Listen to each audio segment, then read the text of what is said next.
Ba-da-ba-ba-ba, boo-doo-boo-boo-boo. Da-da-da-da-da-da.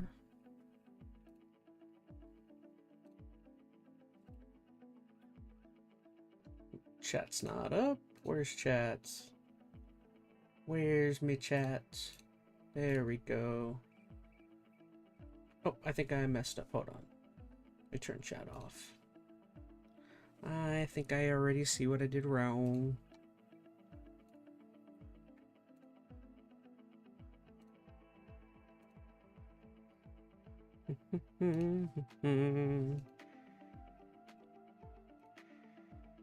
There we go. I feel like this is what I normally do. Alright, I think that's good. So if I turn chat back on, that should be what I normally like to do. And boom. Yeah, there we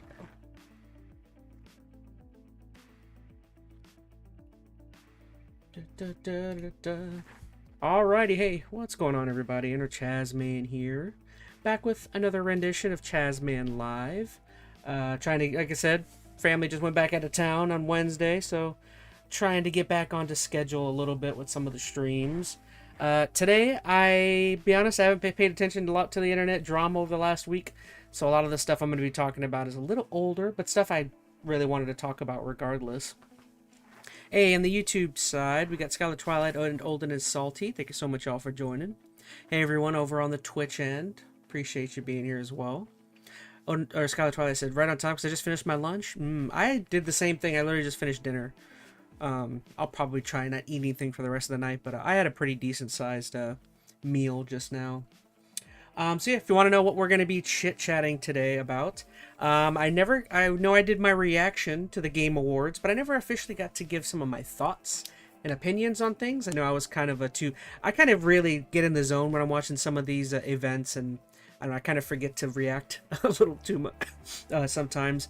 But yeah, this will be my opportunity to kind of go back through some of the trailers I really liked and to give my thoughts on some of those. Additionally, the only other major thing I really want to talk about is I finished the show Welcome to Derry with the family while they were here. We all kind of watched it while people were visiting.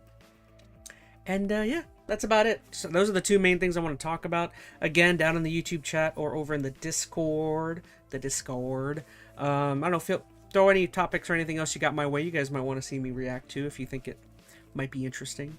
But yeah, that's really it. Game Awards, Welcome to Derry. And, oh, there is one thing. I guess next week what I'll get to react to is I am going to make an effort to watch Fallout Season 2. I believe there is, what is there? Is there an episode or 2 episodes out right now? How many episodes have come out for that show? Let me take a peek. I did forget about that. So Fallout Season 2, what does the rollout look like? Oh, so they literally only put out 1 episode.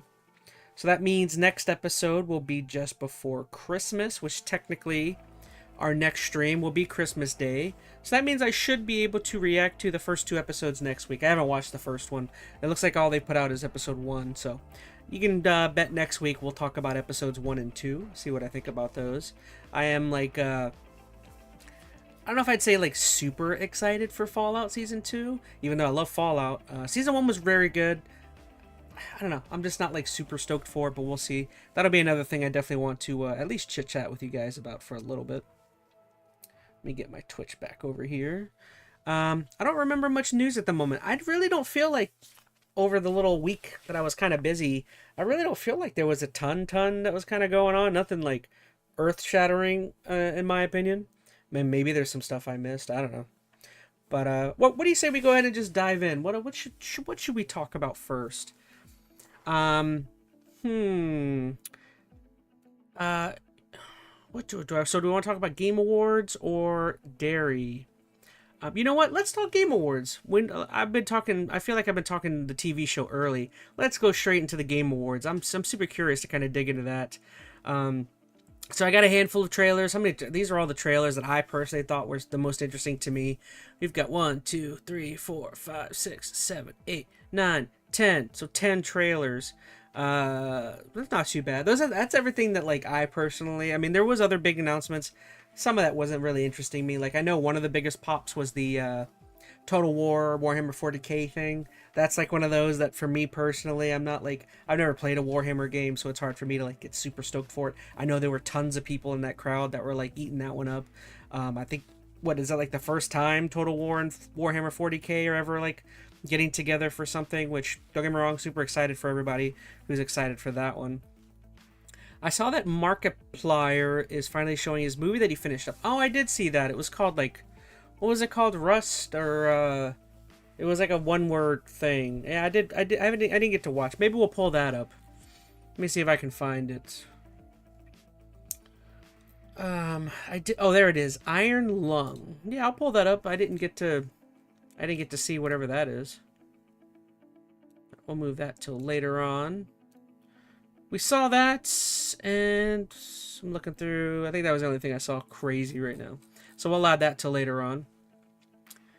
Oh yes, I just saw the trailers to Skylar. Yeah, we'll check that out.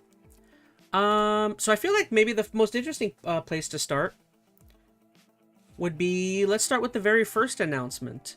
If you guys didn't see, the very first announcement was a brand new Star Wars game. Let me get caught up. Let's see. How do I want to do this? Do I want audio or do I not want audio? That is the tricky question. I guess we could go audio and I'll just pause momentarily. Let me turn off my music in the background. I was thinking Iron first. Also, Jacksepticeye is working on a movie. Pretty interesting coincidence. Two big YouTubers are making movies. I mean, it's not really that, like, surprising. People that are very entertaining people are... I mean, a movie's more... I don't want to say easier. A movie is more realistic to make if you're, like, an interesting creator than, like, a video game. A video game is far... I don't know anything about creation of stuff like that, but I would think creating a video game itself is far more technically in-depth versus creating a movie. I mean, movie, what do you need? You need cameras. Very good cameras, but cameras nonetheless. All right, here we go. So this is the first trailer that we saw. I thought the Game Awards Star Wars Pod Racer game announcement was cool. Yeah, that's definitely one I have pulled up here. Now this being one of the more interesting things that I personally saw. I'll be honest, I've only played the first Knights of the Old Republic. I didn't finish it. I don't remember ever finishing it when I was younger. But I really... Or you know what? No, let's go no audio, just in case. And I'll just put the music back on. So at least we got the trailer. This is something super interesting to me. I don't know if you saw my live reaction, but I kind of pegged this as Star Wars pretty early on. I feel like right around this next part. Like right when I started to kind of see like the details of the ship. I think it's right here. I was like, oh, this is Star Wars. Like right when it shipped layout. Right here. I was like, oh, Star Wars. This is super interesting to me. If you don't know, again, I've only ever played the first Knights of the Old Republic. Never got around to playing 2. I am a massive, massive old school BioWare fan. I'm a huge Mass Effect fan. If you don't know about me, Mass Effect is probably my favorite video game series of all time. I mean, maybe short of like Arkham Asylum or the Arkham series. Love the old school hardcore. Oh, I love the old school Dragon Age. Like, I love old school BioWare. Like, that, like, 360 era BioWare was just, like, a magical time for, like, RPG, action RPG fans, like, Western. It was, like, pretty crazy. So, yeah, this was, like, super exciting for me. So, if you don't know, this is led by Casey Hudson. If you don't know, Casey Hudson originally was the main... CEO, I don't know if the CEO, but he was like the main guy ahead of BioWare at the time, who basically that means he was in charge of like Knights of the Old Republic, the Mass Effects, the Dragon Ages. He basically was like the head guy of BioWare at the time. So to me, this is super exciting to see that Casey Hudson is essentially coming back to helm.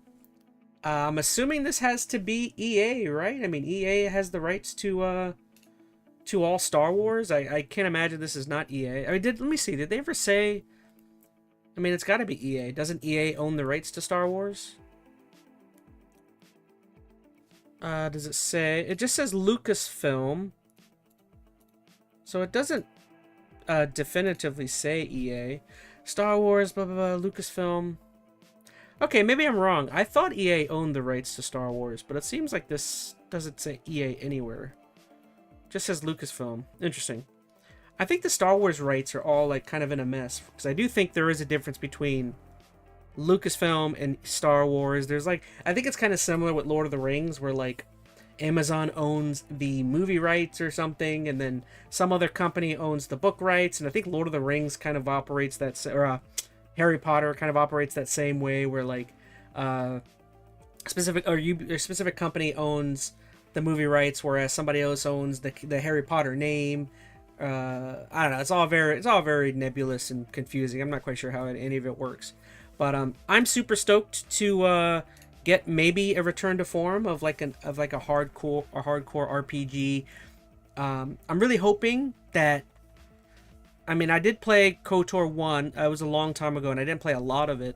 But I do remember KOTOR 1 very much kind of functions similar to Mass Effect, even though Mass Effect came later after that. Very similar. I like how in a lot of the old school BioWare games, there was like momentary, the whole pausing mechanic I loved for like as an RPG fan. If you don't know, like in Mass Effect, there was like this really cool, you could pause. There was like to use some of your powers, you would click one of the sticks, and then everything would pause, and you could like intricately choose what power you're going to use on who you're going to use it on. Very, very cool stuff. There was like some pretty deep weapon mechanics that were kind of going on over there. If I'm getting that, I'm super stoked. Now my worry, of course, is that that's not going to be what I'm getting, and you're going to be getting more of like a not saying I disliked the Jedi Survivor series, but I don't know, just the Survivor series just to me wasn't the Jedi Survivor series. I would more compare to like Star Wars The Force Unleashed, where like, yeah, I love The Force Unleashed, but that's not like, that's a totally different experience than KOTOR or BioWare is, you know what I mean, or Mass Effect is. So if I'm getting, those are the ones I like the most. So if I'm getting a BioWare, a Dragon Age, KOTOR type experience, I'm super stoked. I think that's why in my reaction video I was kind of so like I was super excited, but I was just I was very tentative. I'm not sure where exactly they're gonna go with this. So super excited. Jedi Survivor felt like those Souls games in a way. Yeah, says Odin is salty in chat. Yeah, they very much tried to lean into that. I felt like the first game was pretty hard in a couple of places, which difficulty is not a problem, but it just doesn't feel. It feels more like it's just a little less strategy involved, and it does feel very I guess fast twitchy. Maybe whoever can react faster typically will win some of those battles, whereas like Mass Effect is just heavily predicated on like you're planning on going in before you get into the fight, which I loved. Like making sure all of your like old school Mass Effect. I loved how it was just like constantly checking your weapons, making sure you have the right like attachments, making sure you have the right I don't remember, there were like certain element things where you could, it's hard, it's been so long since I played Mass Effect, but I loved all that stuff. And then you had all of your different type abilities, which I love all the branching trees of like moves and abilities and such. My freaking monitor shut off. Things been shutting off lately. So that's all my thoughts. I'm super stoked. Casey Hudson signing on. I don't know what the last thing Casey Hudson has even made or worked on. I would love. I need to look it up. I wish I would have looked it up exactly what he's been working on or where he's been working at. But it's definitely cool. I'm stoked. That's it. We'll move on to the next one. Okay. Oh, wrong button. Alright, move on to the next one. Let's see. What do I want to talk about next? Actually, well, since you mentioned it in chat, let's talk about Star Wars Galaxy, or is it Galactic Racer? I am a gigantic fan of Star Wars Pod Racer. I don't know if you guys remember Pod Racer. That was a game over on I think it was PS2. It might have been also on Xbox. I don't remember if it was on GameCube at the time. Really great game. I really loved Pod Racer. It was very fun. I'm sure nowadays it probably hasn't aged too well. It probably doesn't feel like the greatest game ever. But back in the day, that was a very fun title to kind of mess around with. And I'm unsure. I'm assuming this is just going to be like a spiritual remake or reimagining of just what a modern pod racer game would look like. I really enjoyed this trailer. You get kind of the nice little Sebulba a cameo at the end, which was very, very funny. We'll see. I'm super stoked about this. I'm kind of like, I think what I kind of hope for more versus the old game. I feel like, if I remember correctly, the old pod racer didn't really do much in terms of the technicals. Like, it was very straight up just racing. And in this one, I think if you go back and you watch The Phantom Menace, it gets really interesting because, like, Sebulba and all the other ones are kind of like, they're each like messing with each of the other racers, and they're like sabotaging people during the races. And I really hope that this one kind of leans more into that, and it's not just like, go, stay straight, avoid the elements, win. You know what I mean? I'm kind of hoping that, like, the whole point of like pod racer is that it's supposed to be kind of like a very roguey, like very kind of underhanded. You know, you're supposed to be doing stuff while like the people aren't watching you. And again, I'm kind of hoping, if you remember like Sebulba back in the day, he would like, I remember he took like a wrench or something and threw it behind him, and it went into somebody's like engine or something. I'm kind of hoping for more stuff like that.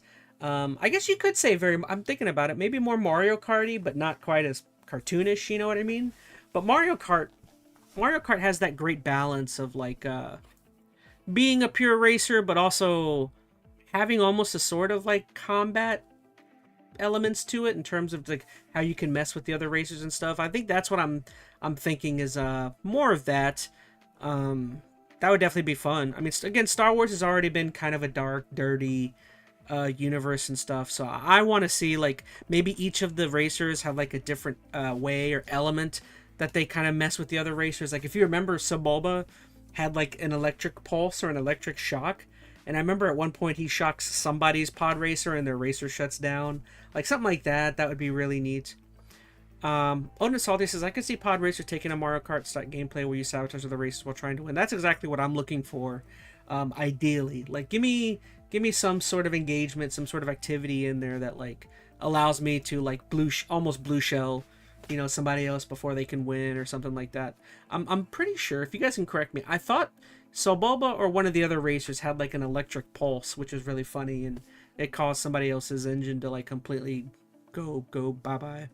Also, a proper story for this game would be nice. Nothing crazy, but a decent story. Oh, that's an interesting point, says Odin. Yeah, I mean, I guess I could see a story would be kind of cool. Another thing that I would absolutely love, I don't know if you guys remember, I think this would be incredibly tough for them to do. I think they could do it if they really wanted to, but I would love something like I guess the new Mario Kart game kind of did this, but back in the day there was a newer SSX game that came out on the Xbox One, and I remember there was the whole point of it was that or I think even the OG SSXs did this, but essentially each of the levels in the game, there was like a point where you could do like a full run where the entire run is all of the levels connected or something like that. And I would love that for this, where like if this game has like 6 to 8 different looking areas, and maybe you can find a way to like connect them all into one giant run. I think the new Mario Kart does that. I don't know, that's something little I would very much appreciate. Like a whole bunch of different environments and themes as you're racing around would be very cool to me. I mean, other than that, I don't really know what else I would like be super looking for, but that'd be exciting for me. Again, I'm excited for a new Galactic Racer pod racer game. I'm stoked. I guess, yeah, a story mode or some sort of way of maybe linking it into something. I mean, I guess this probably doesn't have to be canon in any way, so I'm excited for that. So that's the two first major things that I saw. They're two Star Wars related. I'm super excited for both of these, so we will see where they go. What about you guys? Let me know in the chat what you guys think about Galactic Racer and Fate of the... Was it Fate of the Old Republic now? So we're gonna get it. Let's real quick dive into one that is a super artsy one that I thought this game looked freaking cool and adorable. If anyone out there likes anime, this was like a really cool like 1970s themed anime game based on like space travel or based on something like that. This one's it looked really cool to me by Kepler. Kepler's been on a roll. They've been making a ton of games. But this is one that like really stood out to me. It almost looks kind of like a split fiction. So it's like a co-op split fiction like multiplayer game that takes place in like a 1970s anime art style, which is just like so cool. This is something I definitely want to see if my buddy Phoenix will want to play at some point. This looks really cool. Like I feel like this is one of the prettier things that I honestly saw at this event. I forget what it was called. I'm sure they'll announce it here in a sec. But I don't know. This game, like art wise, looks pretty awesome. So this is something I definitely want to check out at some point. Like look at it. That's so cool. So it's a game called Orbitals. I'm stoked for this one. Did they ever say it says a co-op space adventure? Stay tuned. I don't see any sort of release date. Yeah. Oh, it's okay. Coming. Oh, it's exclusive to Switch 2, 2026. Okay. So again, this is something like I'm gonna probably I'll keep that on my radar and keep checking out. I'm super stoked. Odin Salty says also it would be nice to upgrade the vehicles, maybe even getting some cosmetic designs on the vehicle that is earnable. Says Odin. Oh, 100%. Yeah, that's like to me that's something that should be. I don't think people need to say that they want. That's something that I would think EA or Lucas Games, whoever, I would think that's something that you have already thought of. More cosmetic-based stuff. Let me drink some water. Been talking nonstop already.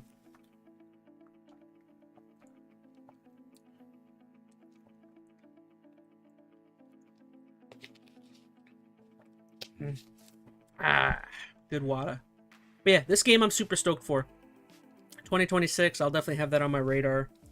And it's a Switch 2 exclusive. Me and Phoenix gotta play that, I would think. Cool. So that's Orbitals. Another, again, that might be like one of the smaller announcements that was here, but I don't know. I kind of like some of the smaller announcements. It doesn't always have to be some major announcement. We'll talk about a major one that was completely disappointing here in just a little bit. Real quick, this is another game, a game called SORUS. If you don't know, me and my buddy Phoenix last year, I think it was last year or the year before, we ended up streaming the game, was it Returnal? Yeah, Returnal. And I freaking loved Returnal. It's like one of my favorite games now, the last handful of years. Probably in the last 10, 15 years, it's one of my favorite games. And this is that House Marquee. This is the company's next game called, almost said, SORUS. I was thinking Raru. Zelda. This is SORUS. I tell you, this game I don't feel like I'm as excited for it as I should be, considering how much I love Returnal. I think it's because of how similar this game looks to Returnal. Again, it's kind of stupid for me to say, oh, it looks too similar when like I loved Returnal and just want more Returnal. But I think this game looks it looks super identical, and I'm really hoping that like the story is really great. If you don't remember, the story for Returnal was like super dark, super cool. I'm still kind of unsure of what exactly was going on in Returnal. I definitely feel like before this game comes out, I want to replay Returnal. Maybe I can see if my buddy Phoenix wants to jump back into Returnal for a playthrough before this game comes out. But I'm super excited for this one. It looks really cool. Returnal had like a very good hook, I feel like, in terms of the gameplay. If you don't know how it works, it's very much like a roguelike, which, go figure, my two favorite games I played the last like 10 years have been roguelikes with Hades and SORUS. So clearly the roguelike genre has something good going. But yeah, this is an April 30th release date, so I'm going to get my buddy Phoenix and maybe sometime early in January or February, we'll see if we can get a Returnal replay going. That game was super fun, and playing it with multiplayers. Yeah, and that's Raul Coley. I think he's like a voice actor or something like that. I'm stoked for this one. I don't feel like I need to go on. I feel like I've already talked about. I think I'd even put out a video on this game earlier. That was just like another trailer that they did. Let's see. Let's talk about Resident Evil. Did any of you get to see the Resident Evil trailer? This is kind of similar to SORUS. This is a game that had already been announced. Wasn't like a super surprise, but there was something here that did get a huge pop from the crowd. And that was that they showed off Leon Kennedy is back, which I'm super stoked for. If you don't know, 2026 looks like there'll be some cool games. I mean, some might not be good, but hopefully that's not the case. Looks promising overall. Yeah, I feel like earlier in the year is going to be really good because you have SORUS, you've got Resident Evil is I think early in the year as well. Immediately two great games that are going to be on Sony that are going to be I would think they're going to do very well. Well, at least SORUS probably is not going to sell. Oh, didn't realize I don't have it on screen. SORUS may not sell as well as you might think. Why isn't the window up?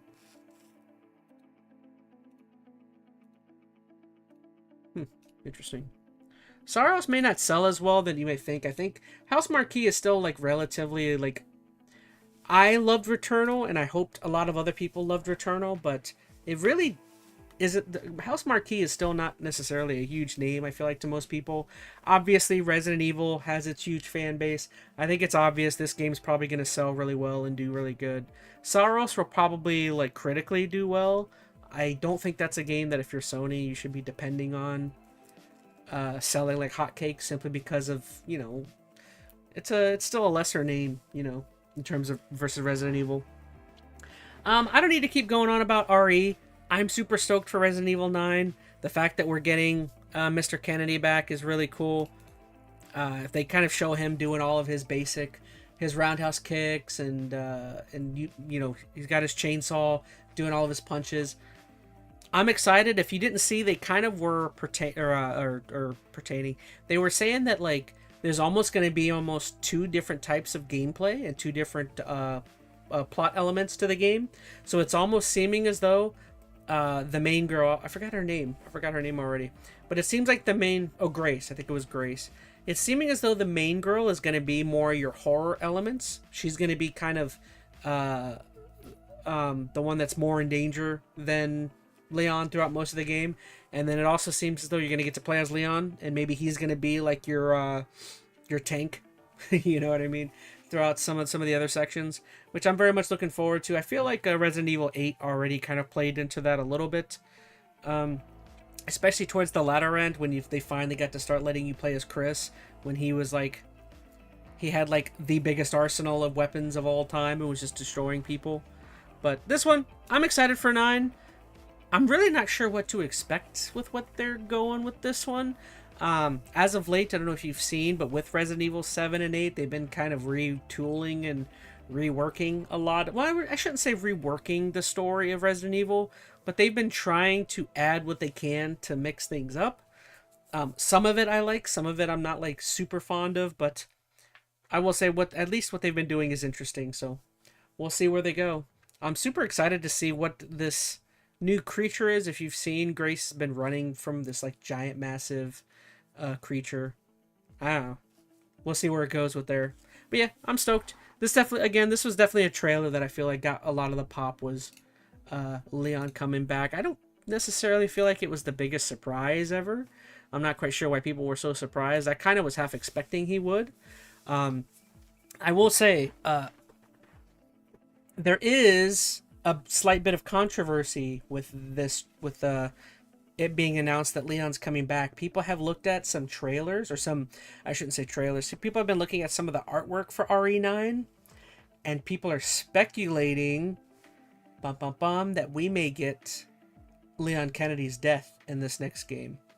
I'm trying to think of, they looked at 2 other posters that looked almost the exact same style as this poster for this game. And I think one of them was Joel from Last of Us, and then one of them was Tony Stark from the Avengers, and people are thinking, oh, the way he's positioned in this looks exactly like that, like Tony and Joel. We'll see. I would be shocked if they killed off Leon. Um, I don't know. That'll be something to think about. That'll be something that'll be on my mind now when whenever we do get to play Resident Evil. I think that would be a big deal, killing Leon off. We'll see. Again, that's just more theories, a game theory. Where should we go next? You know what? Let's talk. This one's far more confusing than I was hoping it would be. If you guys got to see the Street Fighter trailer, I'm not super stoked for this movie, TV show, whatever the heck. Me personally, I felt like this looked super cheap. I was half expecting when they had announced this that at the end they would be like, and Street Fighter, this is coming to Netflix. And no, they announced that this is coming to movie theaters, which I don't know. I think this movie looked super cheap. To me, it almost looks like freaking who remembers Mortal Kombat Annihilation. Now, the one thing is that I definitely think this isn't taking itself anywhere near as seriously as Mortal Kombat Annihilation did. So maybe that's a plus for me. I just know I'm not super stoked for this. I sure as heck am gonna watch it, simply out of intrigue. I'm really hoping Street Fighter looks like it would be bad, but more in a good, funny way, says Odin. Yeah, we'll see. I'm at least, part of me is at least happy that it looks like they're not taking it super seriously. I definitely think that would be a big mistake. But mainly because I don't feel like Street Fighter has any, like, Street Fighter versus Mortal Kombat. I feel like Mortal Kombat has a more serious lore and tone at times. So I feel like a serious Mortal Kombat makes sense. To me, personally, Street Fighter doesn't really seem like something that should be taken seriously at all. I mean, maybe there's more lore than I think, but I've always thought Street Fighter has like a super basic plot line. Not saying Mortal Kombat doesn't, but I feel like the whole tournament aspect and then all the stuff with Shao Kahn and the else world or other world, another realm wars that they have going on in the background, all the stuff happening with the gods going up against each other. Like, I feel like there's more that you can do with the plot there versus what's happening with Street Fighter, which is just like, hey, fight, you know what I mean? Tournament, you know. I don't know. Maybe I'm wrong on that. You guys let me know if I'm wrong or my thought is misplaced there. Again, I'm not super stoked. I'm kind of curious to see what the rollout for this is. I have a feeling this is only going to be in theaters for maybe a month, and then it'll be on streaming within like 2 or 3 weeks after it launches, but maybe I'm wrong. I could not imagine this isn't going straight to streaming, or I mean, apparently it's not. It said only in theaters in 2026, I think, right? Let's see what it says here. Only in theaters 2026. Yeah. I think that's dumb. I would have put this straight to streaming, but what do I know? That's Street Fighter.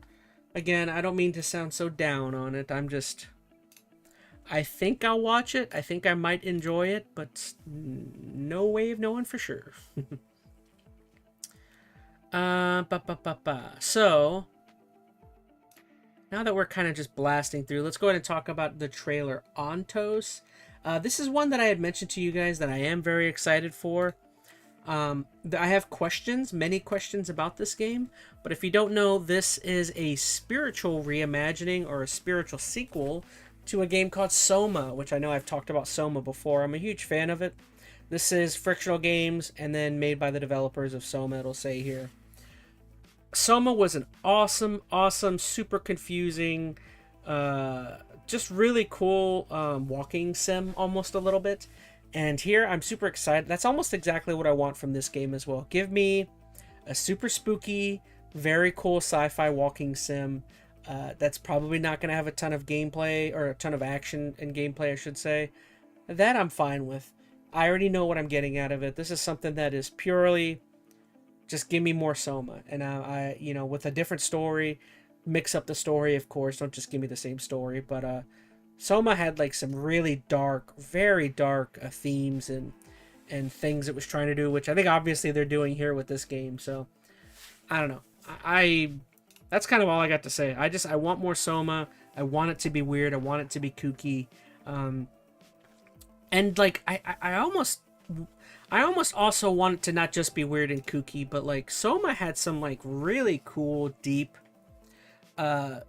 sci-fi themes and lore and things it was trying to say and do, and I want more of that. Give me some more brain twisters, you know, or something that's like something that kind of messes with like your ethical values or your ideals of what, like Soma was playing a lot with like what is human, what does it mean to be alive, our rope can rope or it, is if your body's destroyed and your consciousness is still alive, are you alive? What does that mean? What does the human race look like 100 years from now, 200 years from now? Like Soma played with some really cool ideas, and I really hope this game maybe doesn't need to play with those same ideals, but in the same way I would like it to play with some stuff like that. Yes, that's what I want. I want a sci-fi game that makes you think, that makes you question yourself and how you view things. And Soma did a great job of that. Again, me and my buddy Phoenix did an entire podcast chat on that. Go check that out somewhere in the channel if you want. But that was a really cool game. I really dug it. Yeah, that's all I got to say. That's all I want. I want more. I want something that makes me question certain things, that makes me wonder about myself and stuff. I like doing that. I like that. So that was On Toes, and then real quick, let's touch on this really weird trailer from Larian Studios. If you don't know, Larian is the team behind Baldur's Gate and Divinity, the Divinity series. This one was also controversial from the Game Awards. I feel like there was a lot of people that were kind of mad or upset that they felt like this trailer was too revealing or had too much mature content or something like that. I don't have a problem with it. I really don't care. I didn't think it was that bad. Like there was some sexual it wasn't nudity. It definitely it showed a depiction of like sex acts, but they were covered up, so it's like whatever. I don't know. I didn't have a problem with it. The entire time looking at this, I was thinking at first I was thinking it was Witcher, and then quickly it set in that it wasn't Witcher, and then I was thinking Baldur's Gate, and then eventually when I wasn't sure it was Divinity up until they started showing the symbol. Again, I've never played a Divinity game, but this was a very mature oriented video. The whole idea, oh, there's the sex acts, they're all covered up, it's fine. I didn't know Divinity got so kind of down with some dark themes and stuff, which is kind of cool. I guess it kind of feels very Diablo-y in a way, you know, with how much mature some of the things that are happening. Divinity trailer's brutal, says Odin. Oh wait, now I think I saw some news about the people being upset about Larian apparently using some AI for early development for this game. That would be a little disappointing. Too many people using too much AI. Trailer's very cool. I don't really have a heck of a whole lot. You know, it's hard for me to say. I've never played a Divinity game. I think Divinity games are they typically like a Diablo, where they're overhead and RPG style games where it's like point and click, you know, choosing your abilities and powers is what I'm assuming. But I know a lot of people like the Divinity series. I'm curious. This definitely has me interested to possibly maybe trying to check out Divinity 1 or 2 at some point. I'm curious. If you guys didn't see any of my streams for Baldur's Gate 3, I didn't love Baldur's Gate 3. I don't know why. I couldn't really get into it. I think the game was very hard, was what... Maybe I played it on too hard of a difficulty. Maybe I should have played it on an easier one. But I personally felt like that game was tough. I think the part that I kind of gave up on was I couldn't beat this witch in the middle of a swamp or something. She was like a witch, and it was like a Hansel and Gretel type thing or something, and she was beating my behind. I think she had pulled me into a cave or something, and I don't know. I thought the game was freaking hard as hell.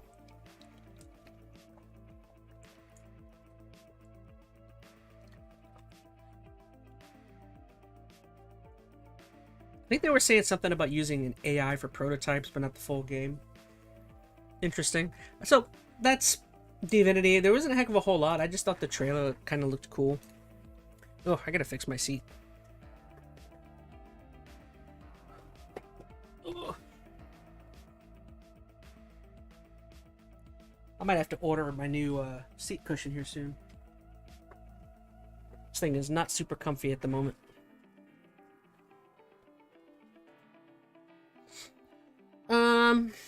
Alright, so we talked about Divinity.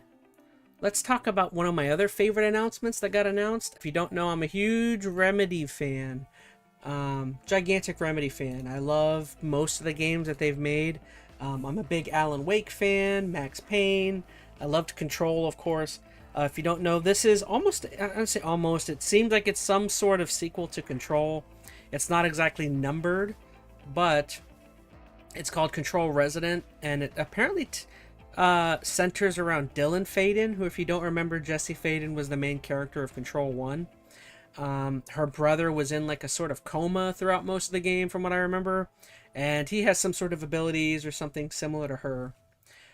So I'm assuming that, or not assuming, I mean, they kind of show up, but this game somehow centers around Dylan. I believe he has woken up, and he, like the Ents, he has woken up and found that he is strong. That's a deep Lord of the Rings reference. Yeah, there's some sort of, I don't know, kind of similar to what I was talking about with, Soma versus Ontos. This is very similar with Control, where, like, all I want out of this is, I feel like in this trailer they showed, like, too much combat type stuff, and it almost looks kind of like they're trying to go maybe for, like, a Devil May Cry or DMC level of action, when it's like, I mean, I don't know about other Remedy fans like me. I like action in my Remedy games, but what I want mostly is I want story, and I want dark themes, I want weirdness, kooky stuff. And I'm really hoping that they have a lot of that, and they just didn't want to show it here, and they kept it more action-y.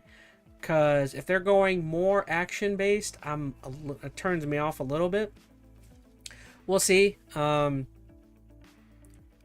Again, the fact that I'm getting more Control is like I'm super stoked. I'm super excited.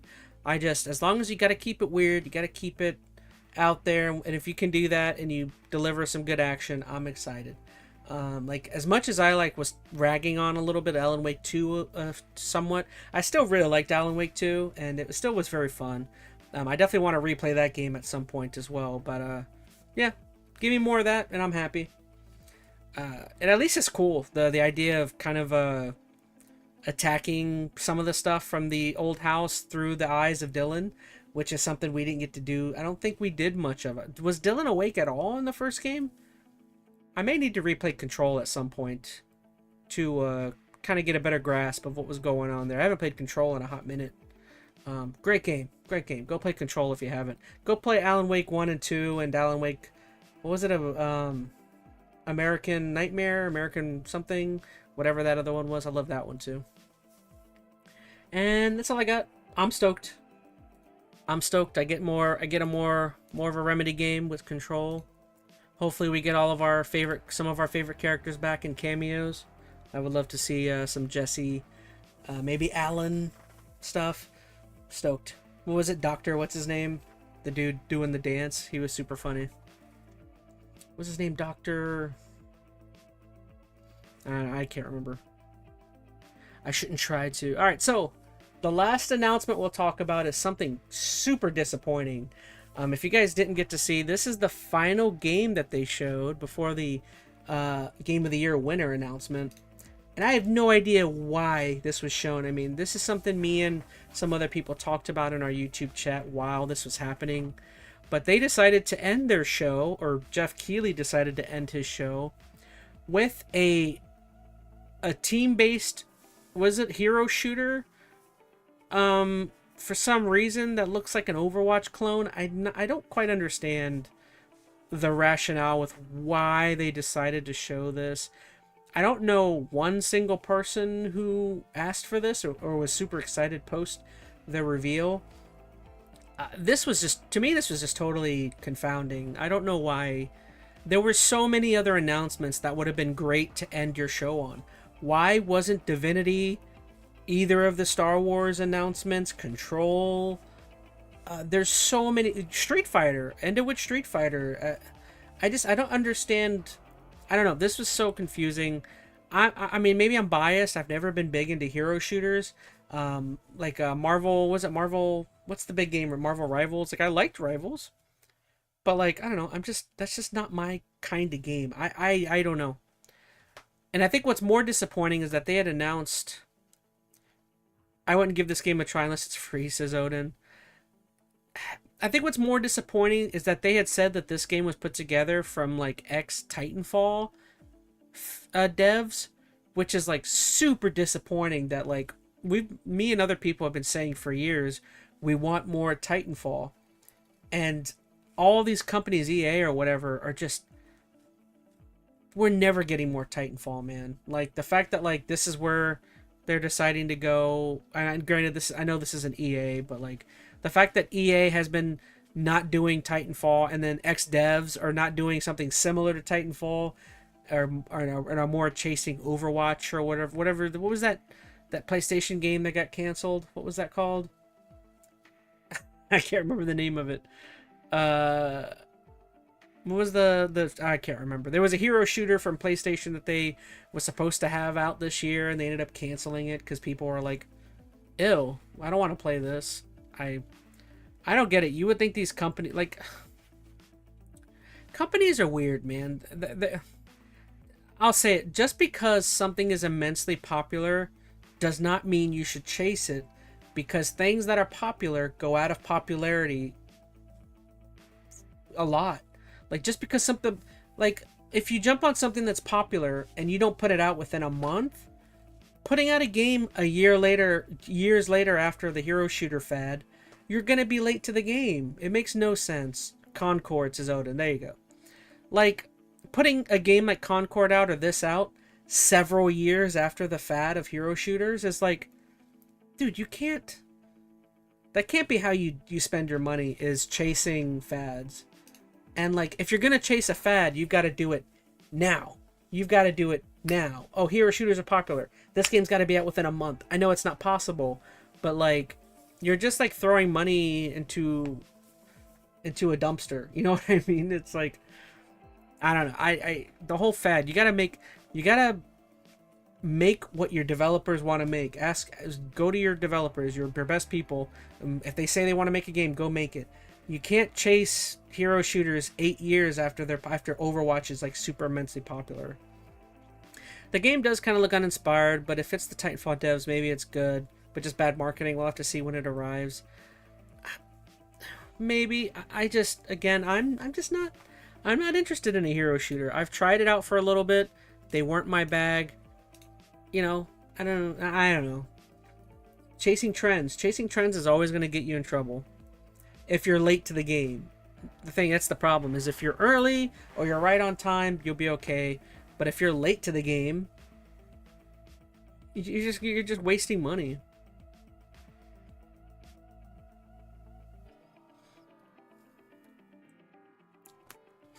All right, so shoot, we're only 1 hour in, and I've only got 2 things left to talk about. I heard a few of the Concord devs are actually on this studio working on this game. Best of luck to them. Hopefully another one of their games doesn't get trashed. Alright, so here is Markiplier's new movie. Was it Iron Lung? Official trailer. Now, if I remember correctly, isn't this movie based on like some sort of video game, or some video game he wants to make or something? I remember it had something to do with a video game of some sort. Or it might have been a video game he played or something. But here you go. Here's Iron Lung. Let's watch it live. I haven't seen anything of this. Turn off the music. Iron Lung. There you go. Do I have any audio? I don't have any audio. I see that question in your eyes. For what purpose do we remain alone in the dark? I have no idea what this is that Markiplier is working on. I don't know what it's based on. 2 minutes. Stand by. I ask myself that very I think I heard it's based on a video game of some sort or Voltage something. irregularities on the instrument, so keep an eye out for sparks or flames or anything like that. Why would there be flames? You did test this thing, right? This is the test. Closing porthole shielding. Where's the reason for this quiet rapture? Too few to rebuild, too many to feed. You're the first one down. All we have are surface scans, that's why you're there. Well, one of the reasons.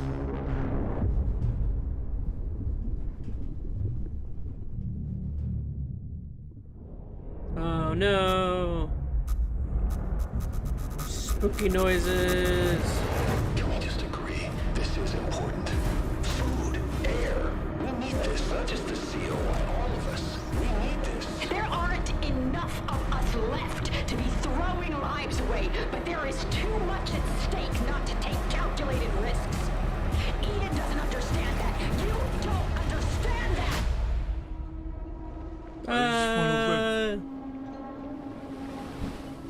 Is that so wrong?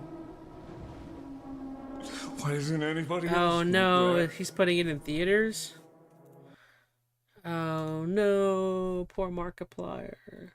It actually doesn't look too bad. The fact that it's a small movie made by a YouTube creator, I mean, maybe Markiplier's name's big enough to get people to the theater. I doubt it, but I'm rooting for you. January 30th. Let's see. That was what happened to Splitgate 2. It chased a trend too early and abandoned its identity. I'm so glad they changed their strategy for the game now. Too late. Yeah. It's based on the Iron Lung game. You can play as a prisoner who is assigned to you to a planet that has seas of blood, and you are tasked to explore the depths and take photos in a small submarine. Ah, interesting. I mean, I'll be honest, it didn't look terrible. I mean, I'm vaguely kind of curious about what's going on there. It looked kind of interesting. The movie is already sold out in a bunch of theaters, by the way. Oh. Interesting. Oh, I'm watching the gameplay now of Iron Lung or whatever. Alright, real quick. Let me do another run through, and then I've only got one other thing to talk about. This might be a short ChazmaN Live. There's not a heck of a whole lot I really had lined up for you guys today. Anything else? Anything else before we talk about the last thing?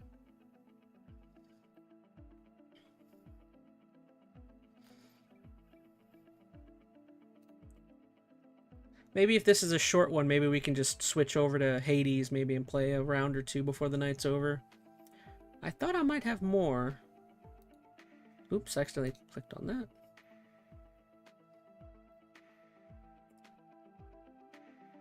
Huh.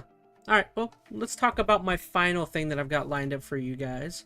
We'll go ahead and jump into this. The gameplay of Iron Lung is cool because you can see what's outside the sub and you have to follow map coordinates to take pictures. Ow. Oh. Oh, get a good stretch. Oh, stretch that back. Doctor says I need a backiotomy. Alright, so here we go. We're going to talk about the last thing I have. So,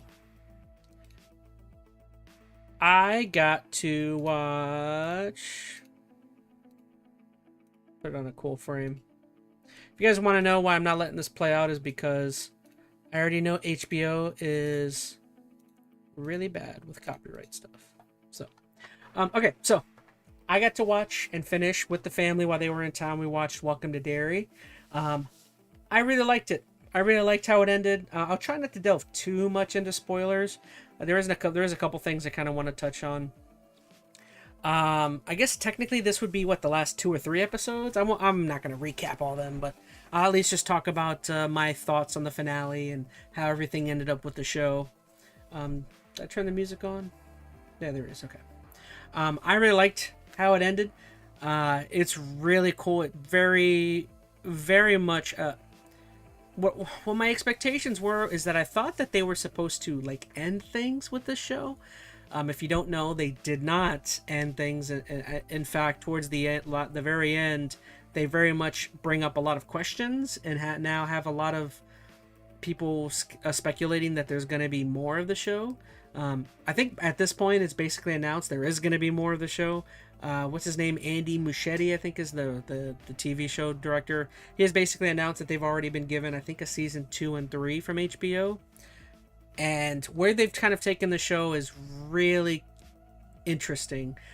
Which, don't get me wrong, it's totally fascinating because everything that happens here is totally in line with what Stephen King, I would venture to guess what Stephen King has imagined for his universe already. It's totally fascinating. If you don't know a lot of Stephen King's works and books and movies, at least in the book form, all of them kind of combine, or all of them have ties to one another. I guess you could say Stephen King might be the first multiverse. Maybe he might have been the first person to get to the whole multiverse with his arts before like the Marvel and the all of that stuff. He might have been the first one to get there before Marvel and DC. But it's really cool. The end of the show has a lot of ties to other things. There's ties to The Mist. There's ties to The Shining. There's ties all over everything, which is really cool. Oh, the Shawshank Redemption. There's references to. It's all very cool. The Tower. There's stuff too. So basically, where they leave things off at the end is there's some really cool ties, and honestly, they bring into question, and possibly there could be differences in the story. And I'll just spoil it a little bit. There is some time travel stuff involved, which is very cool. It's not cool and like super innovative what they're doing with time travel, but how they're doing it is really cool, and who's doing it's very cool. So I'm thinking there's a possibility that there could be some of the timeline could be reworked due to some of the things that are happening here, which is very cool. Both in the future and in the past, which is cool. So I think Andy Muschietti has already said that he has plans of doing season 2 of Welcome to Derry, taking part. If you don't know it or Pennywise, he goes into hibernation and comes back to life every like 27 years to feed, and then he has his big event that he kills a bunch of people at, and then he goes back to sleep and goes back hibernating every 27 years. So this show I think took place in like 1965. So Andy Muschietti is saying that he wants his next season to take place in like 1938, some 27 years prior to the events of this, and then the last season he wants to take place in like 1905, taking place an additional 27 years before that one, which is really freaking cool. I'm super excited to see I don't know, just to see the costumes and the environments and all the props that they use for earlier time frames. It's very fascinating. And that's essentially where the show's going, is going to other time frames and seeing other children and other people have to deal with Pennywise at different timelines, which is really cool. There's also another. I guess I should just spoil it, kind of. I don't want to. But there is a possibility in a future It movie. I think it's gonna be cool to see different Erises, Odin. Yeah, I'm totally fascinated. There is a possibility now that we could get a sequel It movie, an It 3. But I think what would be more likely, and also just flat out more cool, is again there is the opportunity here for the timeline to totally change or alter. If you don't, actually, I'll be right back. Give me 1 second.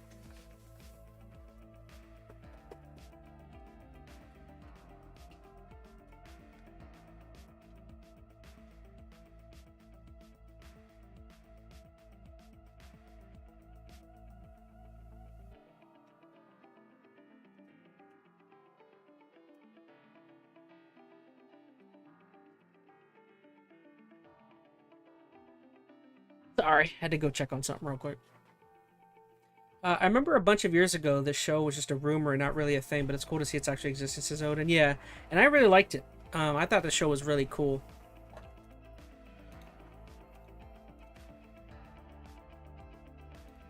But what I was getting at is that now there is a possibility that we might, because the Pennywise, or the show is really messing with like timelines and stuff.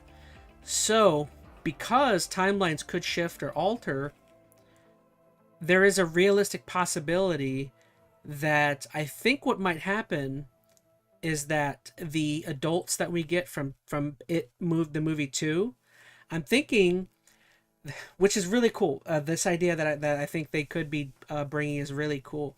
There is a possibility that the children from the first It movie, I think it was 2017, there's a possibility that you could bring back all of those children to play in the third It movie as adults, which I think most of them are adults now, pretty much in their 20s. And there's a possibility that we could get a different looking adults as opposed to the ones that are brought into the It movie 2. We could get the original kids from It movie 1 brought back to play their roles as them as adults, which is very fascinating. I'm really hoping that's kind of what they're leaning into. That'd be really cool if they could get all of the children back, you know, as their adult counterparts, which I don't know if there's ever been a movie or anything of the sort that's tried to do that or has done it. Brought back its cast in a later movie, but brought the actual child cast back. I think that's might be what they're leading up to. That would be really cool, really fascinating. And then it would just be, we've got to deal with Pennywise again because something has changed from the past or something. Very cool. I don't know. I'm jumping the gun on like the future stuff, but that's the most interesting aspect of the show to me, is just what could be happening with some of the later events and also the past events in the timeline. There's also some other really cool stuff. I mean, they had the black spot incident, which was very well done, and in one of the previous episodes, that was really cool. I loved all the kids that they brought in for the show. I will say I'm very happy that I feel like the show landed made its landing in terms of the ending, because it started out really great with the first couple episodes, and then in the middle it dipped. I was kind of worried because there was a dip, and then in the last 2 to 3 episodes I feel like it ramped back up and got good again, and luckily it was able to end in a pretty satisfying manner, which is good. So I really loved this season. I loved Welcome to Dare. I thought it was really cool. It would be cool to see a movie where it's the adults, but not as old as they were in Chapter 2, maybe showing how they dealt with their trauma and what their careers look like, says Odin. Yeah, I mean, I think that's what they're leading up to. I think what they're leading up to is that the next one is the original children from the movie 1, and they're probably not going to bring back any of the actors from the second movie, because, I don't know, they're probably too old. But I think it's going to be cool. I'm very fascinated to see.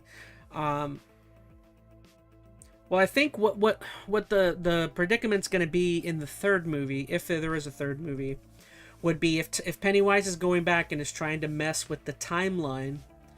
The predicament for the kids is going to be how, like, them dealing with something changing is going to be more the interesting part, because if Pennywise or somebody else is able to mess with the timeline and affect something that affects one of the future kids, it's going to be, well, how do the future kids deal with that, knowing that something has changed? Maybe one of them has died, or one of them doesn't exist, or something like that. Whatever. I don't know how they're going to do the timeline stuff, but that kind of is what would be most interesting, is seeing exactly how things change and how they deal with that emotionally, I guess, to me is the more interesting aspect. There's a lot of really cool scenes. I'm really glad they showed this one.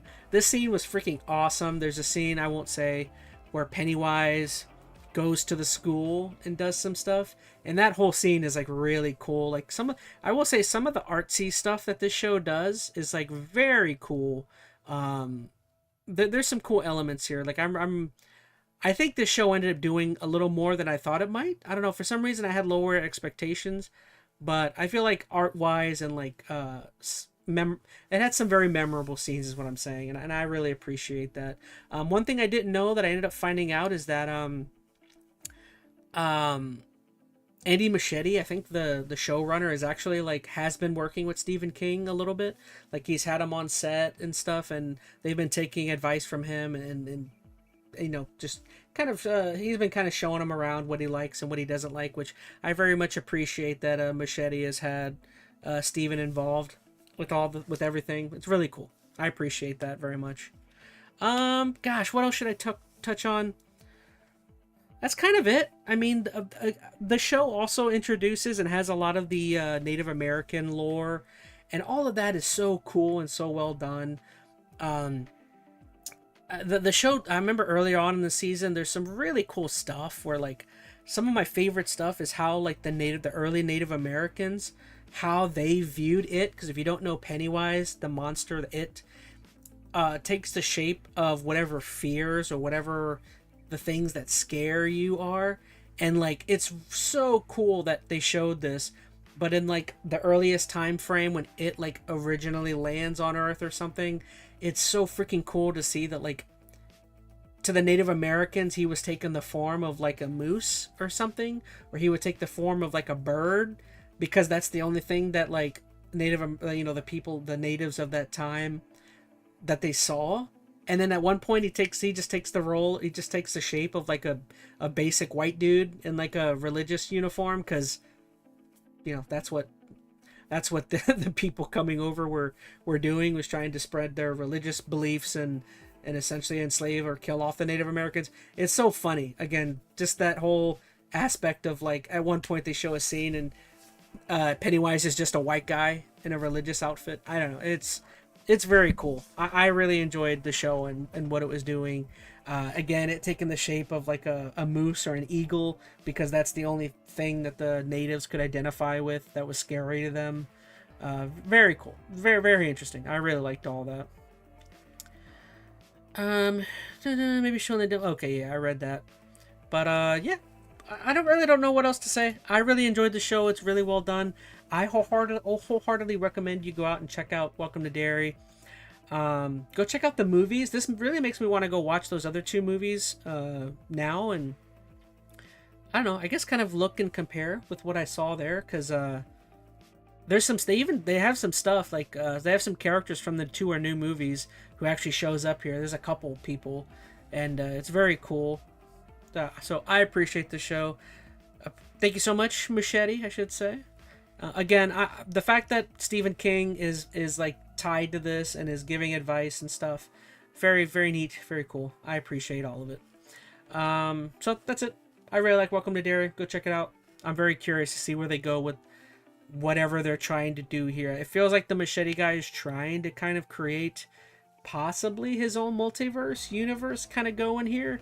I forgot to mention, there's also the possibility that we may get a new Shining TV show that kind of, if you don't know, one of the characters at the end of here does announce that they are going to work at, like, he doesn't quite say the Outlook Hotel, but he references something to the avail of, like, I've just been offered a job at this brand new hotel that's in, I don't remember, he said, like, Colorado or something. He's like, I just been offered a job at this brand new hotel, and they're bringing me on to do the music, or I think he said the music, or the kitchen. I think it was something that, like, they want me to run the kitchen over there or something. And it's like, you're going to the Outlook Hotel, aren't you?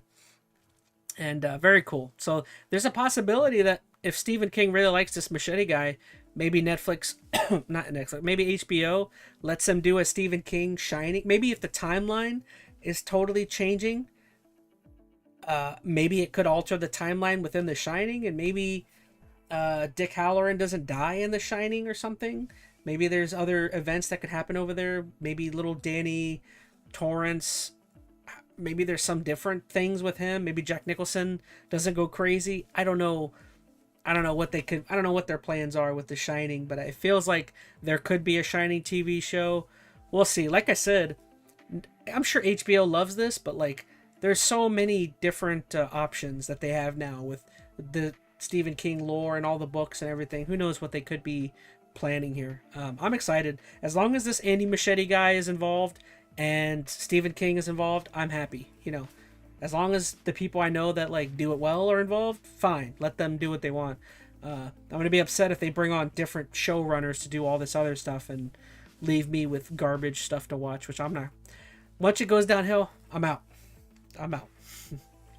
All right, everyone. That was Welcome to Derry. There you go. I really liked it. Okay, so there's Welcome to Derry. Well, shoot, man. I think that's all we had. Anyone down in the chat? Does anybody have any other... Oh, they already did a Dr. Sleep movie a while back, so I could see them expanding on The Shining more, said Odin.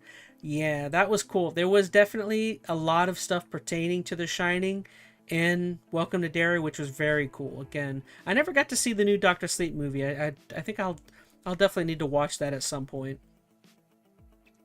But yeah, like I said, anybody have any other topics? I'm going to go ahead and do another quick run through and just see if there's anything that I may have missed that is super interesting.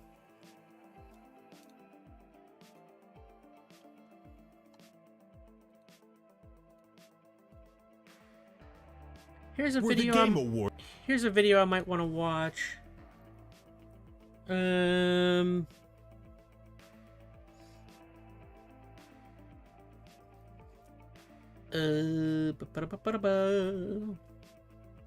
Anyways, how's chat doing? How are all of you doing out there? Hopefully all of you have had a great holiday time. I know I've been kind of I've had a very good holiday. It's been very cool.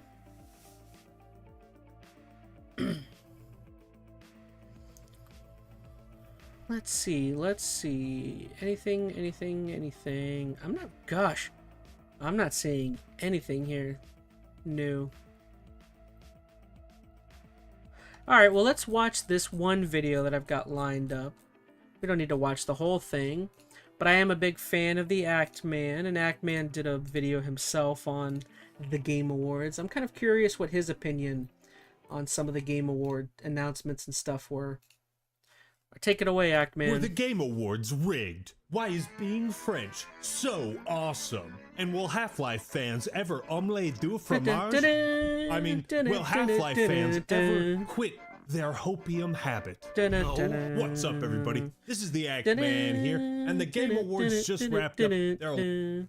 Let's see. Odin is Salty in chat says, I went on a walk today and played games with my brother, so I had a chill day. Hey, that sounds nice. I like the ActMan, says Odin. Yeah, I've been watching him for years. Longest presentation of all time. 3 hours and 45... My worry, ever since I started my channel, because I started it around the time the ActMan kind of got going, was my worry was when I named myself ChazmaN, that eventually people would be like, you took the man at the end of your name, you took it from ActMan. And I'm like, no, that's impossible. My dad was calling me ChazmaN back when I was a little Chaz, so that's where I got ChazmaN from. I already know that's going to happen. Someday someone's going to be like, you stole ChazmaN, the man part from ActMan. And I'm going to, that's, again, I got ChazmaN because that's what my dad used to call me. That's my argument. Half-Life 3 Reddit was going chaotic after the Game Awards. It was hilarious. Oh, because a lot of people were speculating it was going to be there. Minutes of pure non-stop gaming action and hype. I remember that was a lot of people were like, oh, Half-Life 3 could be there. Or the new God of War something was going to be there. I wasn't expecting any of that. With some questionable trailers. Welcome to Highguard. Oh, this is ass. This is really ass. I love this time of year. In fact, I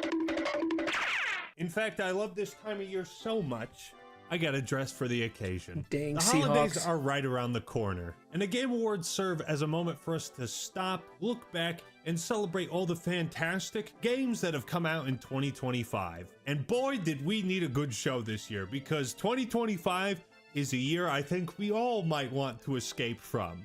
Even more exciting are the reveals and trailers, but also the anticipation. I totally forgot. I didn't show that I didn't have that included as one of my trailers because I was already excited for this, and I don't know, I felt like we'd already watched it. I am very excited for Lego Batman. I think that's like middle of the year, but that's another one. Lego Batman's going to be very fun. I think Lego Batman's like June or something like that. I'm stoked. I'm stoked for that one. Skylar Twilight said, bruh, no way I dozed off again. No, you're good. Appreciate you being here, definitely. Hopefully you got a good nap. We're like an hour 20, and I've already talked about everything I cared about talking about, so now we're just watching a video to end things out, or I'm kind of just relaxing at this point.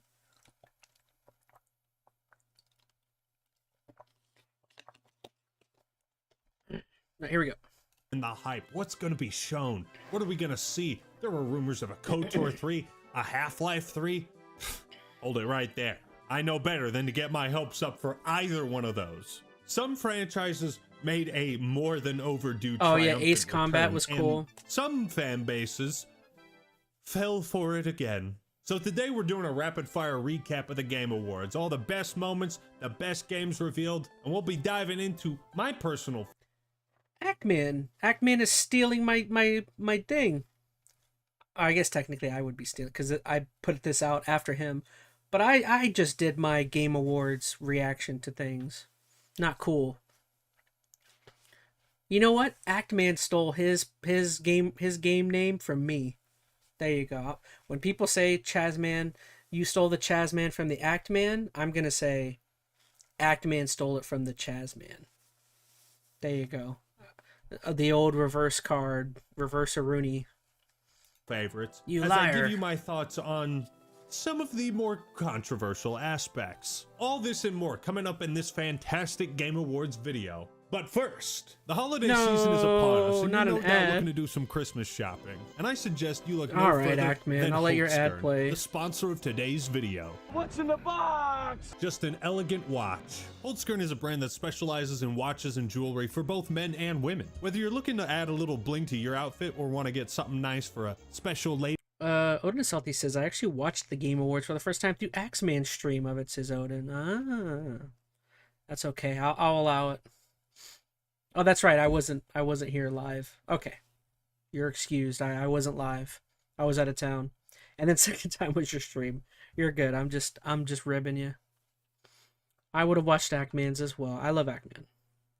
I've been watching Ackman for a long time. When he first started, I didn't start watching him when he first started, but I started watching him immediately when he was like, I feel like he started getting big maybe around 2021, 2022. I was watching him early for all of his Halo videos. He was doing a ton of Halo videos at the time, and that's when I was watching him, honestly. Of yours, Holtzstern is the best place to look. And as a bonus, they offer express worldwide shipping, and all orders placed by December 19th are guaranteed to arrive by Christmas Day, even if you live in a ghost town. Personally, I like the numerary ring. It has a Lord of the Rings vibe to it. Each piece of jewelry has multiple color variants. I tend to like gold and black, though as a Seahawks fan, I am required to hate the Steelers. And if you're shopping for your girlfriend, spouse, or wife, might I recommend the Suncatcher earrings? The nice thing about Holtzstern is it's the type of gift that people will think is more expensive than what you paid for it. And most women can sniff out the cheap stuff. They have a wide variety of styles, so there's bound to be something you like. And the prices only get more affordable when you use code ACTMAN at checkout for 15% off your entire order. So check the link in the description, head on over to Holtzstern and get yourself or a loved one something nice this Christmas. And thank you, Holtzstern, for sponsoring this video. And now for something completely different. Overall, I thought this Game Awards was one of the best that I've seen. Man, they're building up so much. What the fuck? What is he doing? Unfortunately. you know what? I will agree with Ackman. I don't know. Initially, after the Game Awards, this is a weird Game Awards. At first, I didn't think this was a great one. I don't know why. I think for some reason, I think it's because of how it ended, made it feel not great. I think the final announcement alone felt like it brought everything down to me. But then after kind of sitting on it and thinking about how many things I liked came out of this, I agree with Ackman. This was a great Game Awards. Maybe not the best, in my opinion, but it was a very good one. I just think initially that first disappointing last announcement kind of felt like it was a big disappointment, but I don't know. I do look back, I'm like, oh wow, there's like 8 to 10 games that were announced here that I'm like looking forward to. The Game Awards was marred by really bad pacing, and the end of it was punctuated by a very disappointing showcase as a finale in the game High Guard. We'll talk more about this later on, trust me.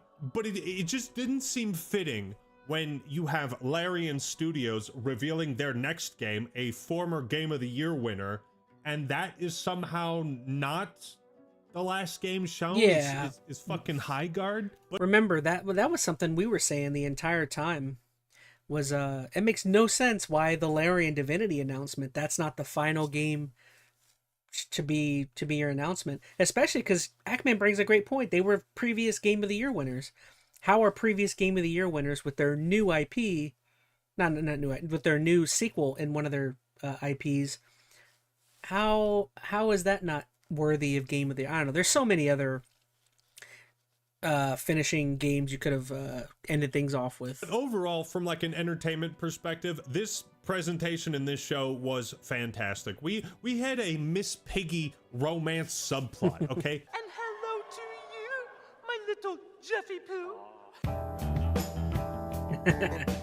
Ride to Hell, Retribution, We or also whatever. had Evanescence, okay? And if you were not entertained by that, Something's wrong with you, motherfucker. There's something wrong with you. but regardless, your assignment for today, lovely viewer, Odin Salty says, not gonna lie, I think only watched the Game Awards because E3 isn't a thing anymore. I watched the Game Awards for the announcements.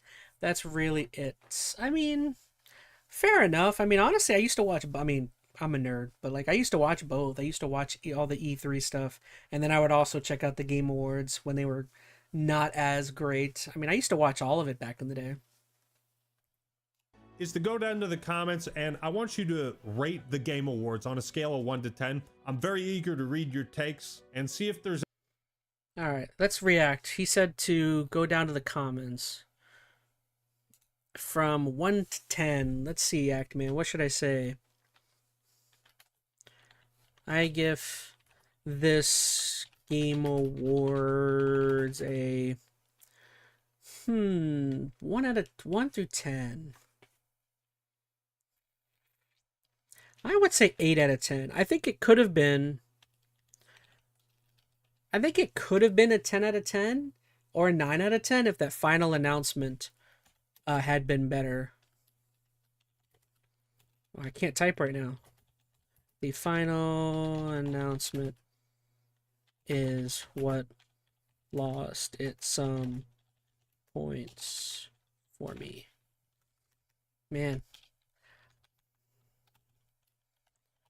I'm really showing how bad my typing skills are. I normally type better. I think it's because my mic's in the way. I give this Game Awards a 8 out of 10. The final announcement is what lost it some points for me. Overall, great show. There you go. Don't look at that, Ackman. Don't look at that join. That's lying to you. I am 100% joined to whatever you have. I'll give you a like. See? Ignore this, what that says right there.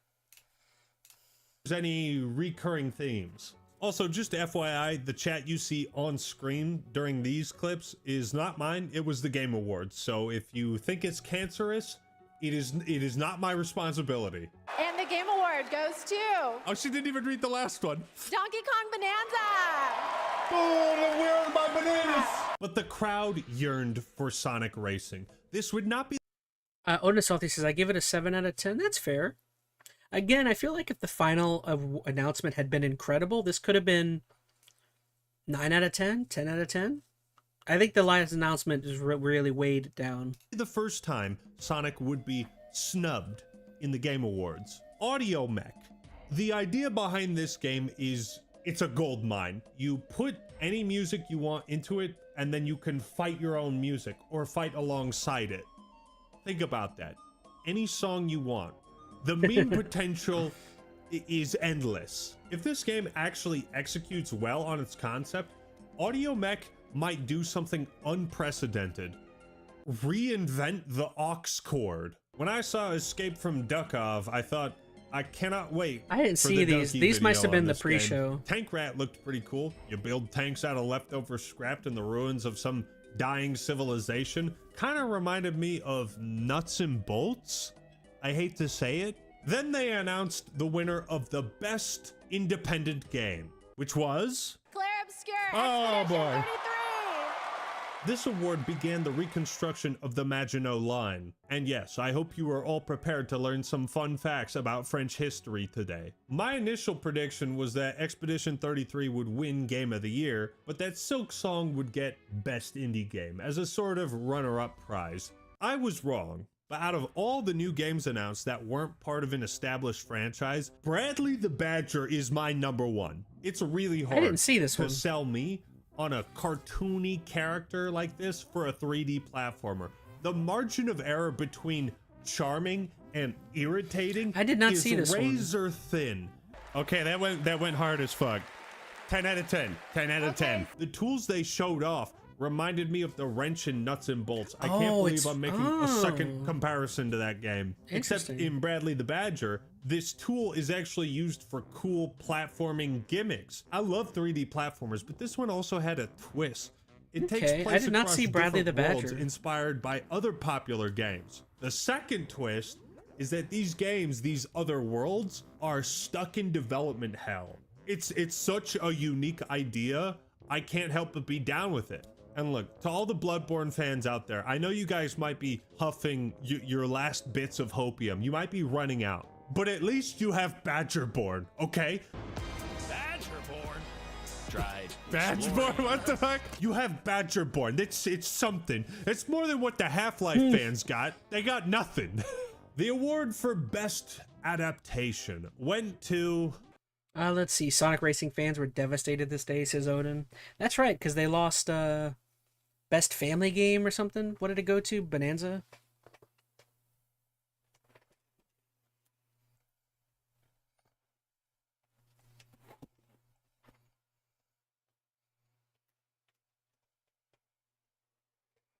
Oh, the tailbone.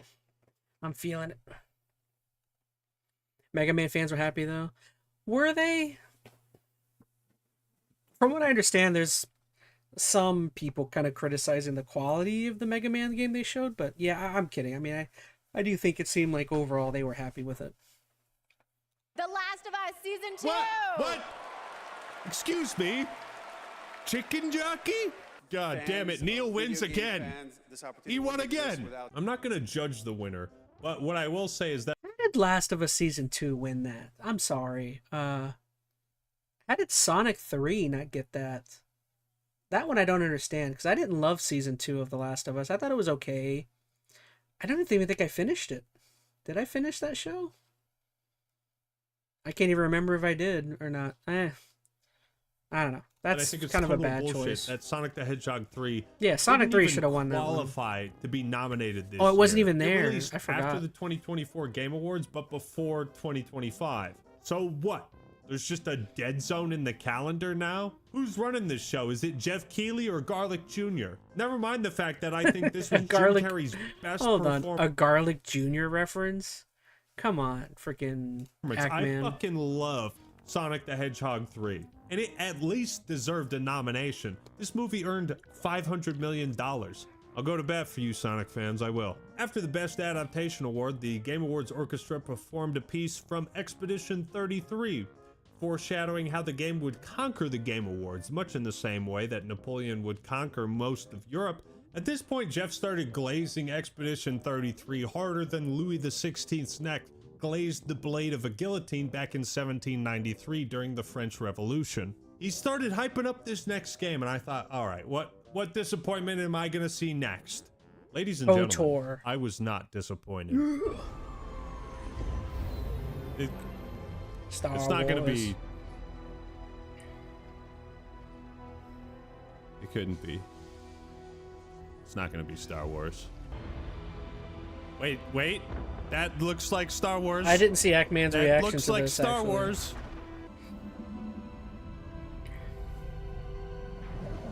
I'm interested to see Ackman's reaction here. I didn't see it.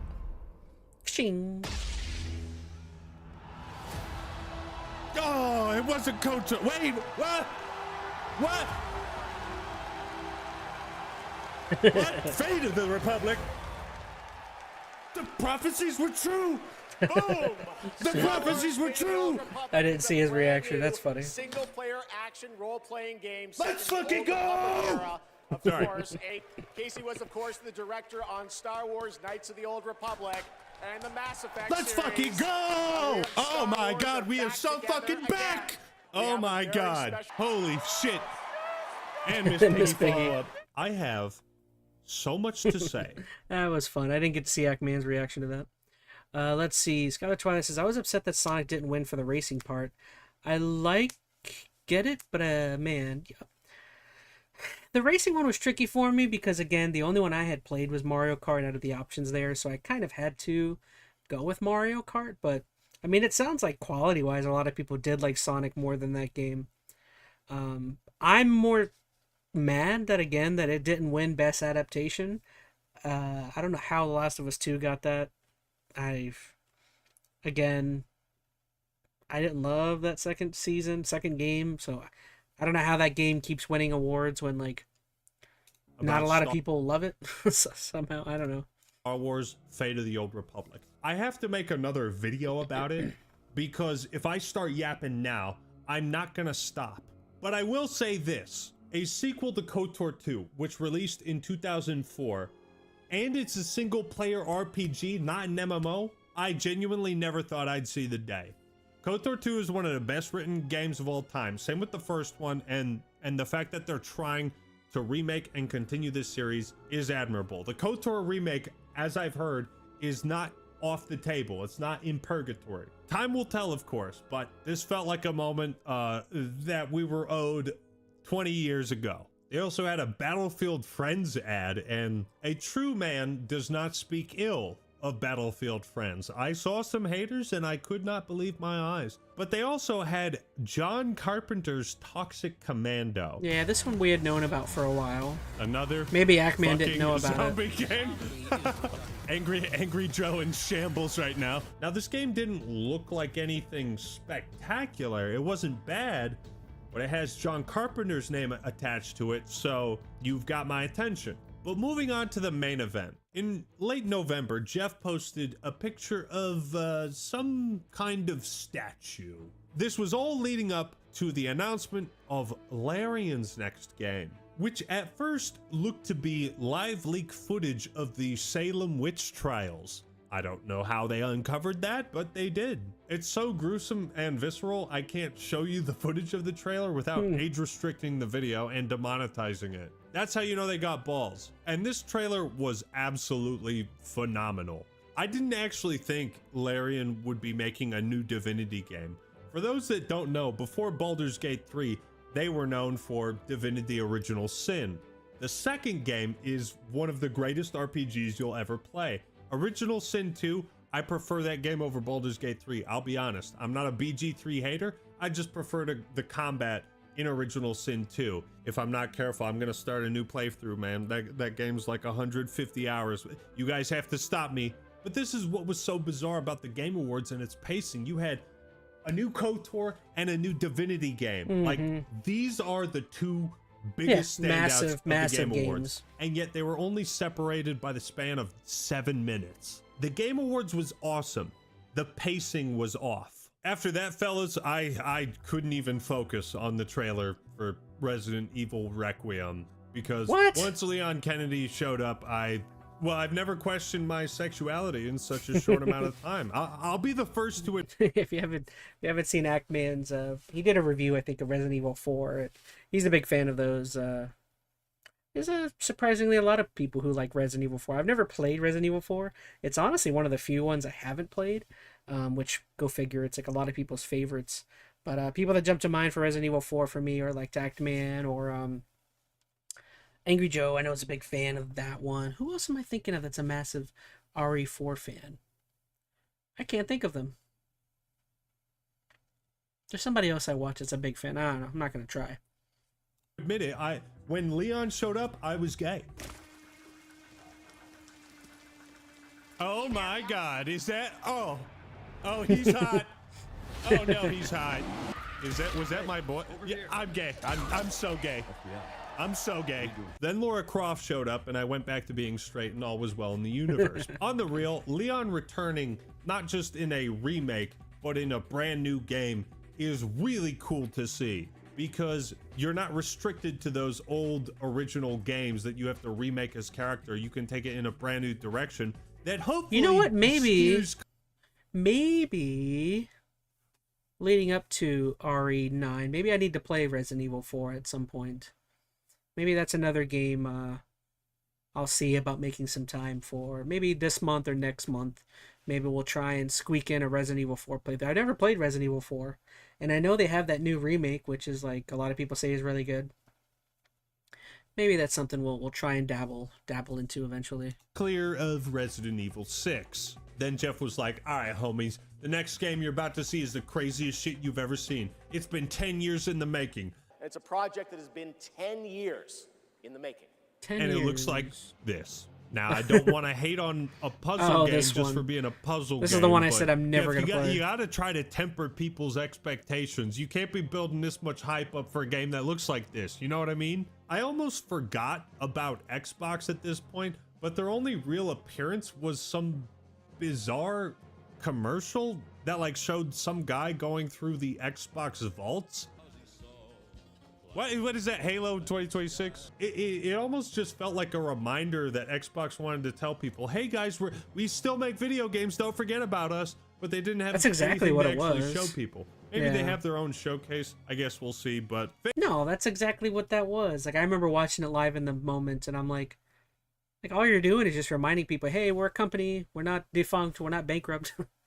we have all. It almost felt kind of in a way, it almost felt kind of insulting, because it almost in a way was them like being like, hey, we're sitting on all of these really cool IPs that you guys care about, and they're pushed away into this vault, and they're never going to come out. You're never going to see them. I know that's not the messaging that they wanted to get across, but I look at the negative side, and that's almost what to me it felt like. It's like, hey, you love Halo, right? Oh, it's going into this vault, locked away. You're never going to see Halo. Hey, you like Fallout? Boom. Hey, you like Elder Scrolls? Block it away. Put a block on it. Under key code. No one can get in. Odin Assaulty says, my boy Xbox fell off hard. Yeah. It's sad. It's sad what's going on. I think Xbox just needs to give it up. Just get out. Just stop. Just get out of the video game market. Maybe sell off your IPs. We already know Microsoft just wants money.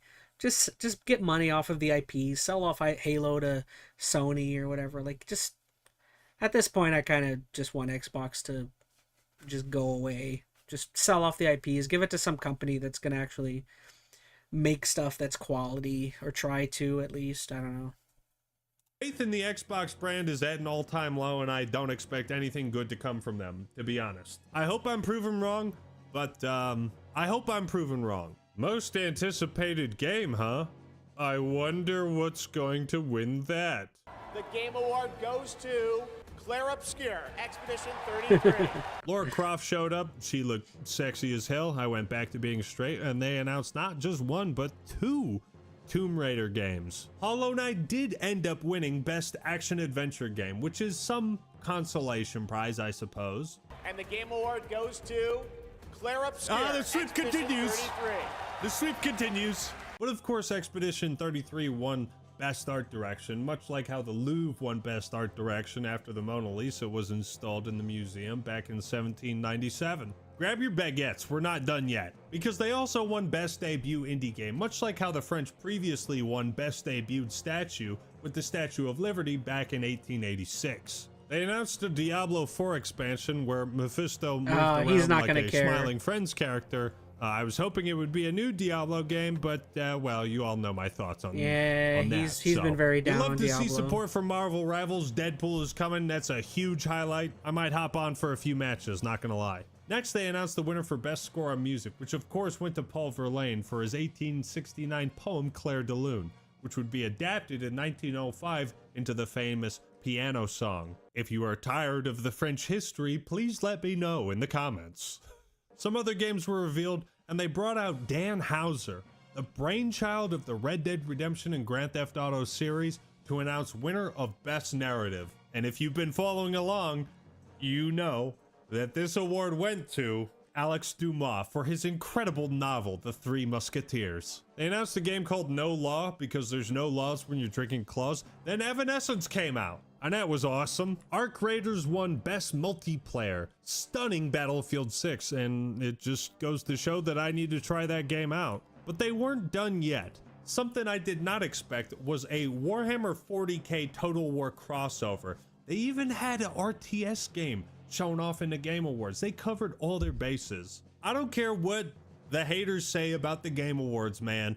I'm looking forward to this and many other games. I've always been a StarCraft, Warcraft, and Age of Empires guy, but I'm gonna try out Warhammer 40k Total War when it comes out. Although I do think it should have been called Total Warhammer 40k. One of the big shocks was a brand new Star Wars. You know, I will agree with him. Like, even though like I'm kind of in that same boat, I've never really dabbled in Warhammer 40k or Total War. I'm not a huge RTS fan. The only real RTSs I've ever dabbled in is like some old school Age of Empires. I have played a little bit of I love StarCraft 1. Never got around to playing StarCraft 2. That's one that I've always wanted to get to eventually, but I'm kind of curious about the new Warhammer 40k Total War game. I don't know, like, again, I've been looking for a while for, like, my kind of dipping my toes into the 40k universe. It's always been something I've wanted to get into, just never got around to figuring out what my avenue is to getting in there, you know? Pod racing game, which I have not seen the likes of since the fucking Nintendo 64, man. A new pod racer? By one beautiful dream. What in the fuck? Yeah, I wasn't expecting that. Wow. This is where the fun begins. Star Wars Galactic Racer. Saboba. Oh my god, all right. Nobody asked for it, but I'm here for it. You know what I mean? Unbelievably, God Howard appeared to announce the winner of Best God Game Howard? Direction. I've never heard of anyone call him that before. It went to Joan of Arc for the way she directed the coronation of Charles VII during the 100 Years' War. Shout out Joan of Arc. That's funny. Now I'm gonna have to call him. At this point, that. it was pretty wild to witness how many awards Expedition 33 was winning. As the Game Awards neared their end, there was something still missing. We had yet to see a free man make his appearance, but it looked like for just a moment it was happening. The vault was being unlocked, the return of a legend, some character kept in cryostasis. Oh, Halo. I'm getting my Master hope Chief. Wait a second. Hold on. No, they wouldn't. There's no. No, it's Mega Man. Okay, you thought it was Gordon Freeman. It's Mega Man. Gordon Freeman. Oh. Shit, get baited. Oh God, I got baited. I thought they had me thinking unlocking him out of the vault. Oh, I had hope for just the tiniest of moments. Still, I'm cool with this though. I am not a big enough Half-Life fan to be crushed by this, and I am also happy for the Mega Man fans. At least some man came out of there, right? And here we thought Gabe Newell was going to descend from the ceiling on one of those wires, dressed as an angel, to announce the next Half-Life game as a text-based adventure. We were fools. We were fools. I could not have been more wrong. And finally, we come to High Guard, a game which... Oh, man. Okay, I'm curious to see what I could venture to guess Hackman's not going to like this announcement. I'm curious to see what...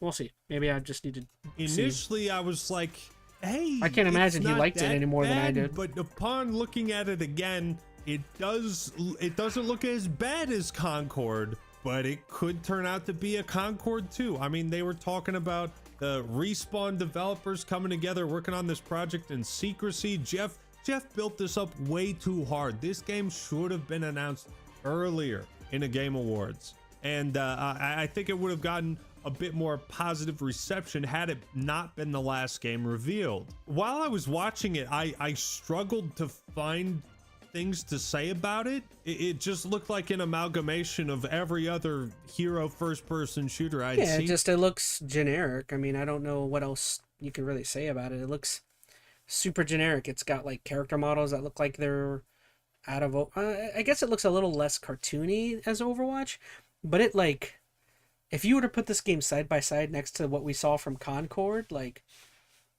would you be able to tell which game is which? I don't think I would be able to. I mean, maybe I could have, simply because I mean, you know that the slightly more aesthetic that leans into Asgardian type stuff is this game, but like I don't know, and maybe that just that's what I mean though, is just like just knowing the two themes of the two games would help you differentiate which one's which.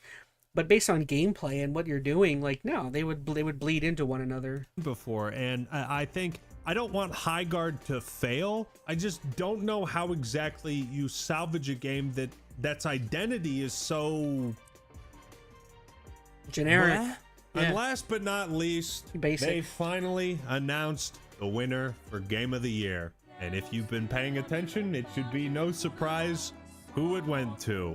After winning 8 awards that they were nominated for, Sandfall Interactive, with their first published video game, managed to take home not just 8 awards, but the biggest of them all.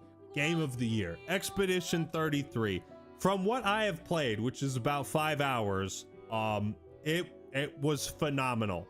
This was a hell of a Game Awards ceremony, and I was thoroughly entertained from start to finish. I loved pretty much every part of it, but that's also me talking as a content creator and a gamer who can appreciate other games that I might not play, but that other people really enjoy, a la Ace Combat. But I've yapped long enough. It's time to wrap this video up. And so I just want to say, as we celebrate the Game Awards, I too want to celebrate this channel, and hitting 2 million subscribers was a great milestone. If you enjoy the content here, please feel free to subscribe. It means the world to me. Yeah, we get it, Ackman. Everyone likes you. No, I'm kidding. I love Ackman. Go check out his content if you like him. I appreciate you, act a lad. Claire Obscure.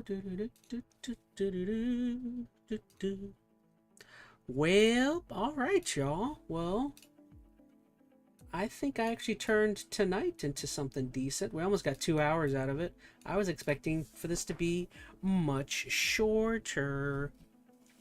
Yeah, I think I'm good with that. I think that's pretty fun. I wonder what Sandfall will make next. I bet it'll have a bunch of people anticipating whatever they make. Yeah, I'm curious to see if they go into the sequel route or if they're gonna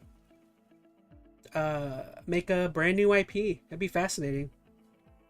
I almost would want a new IP.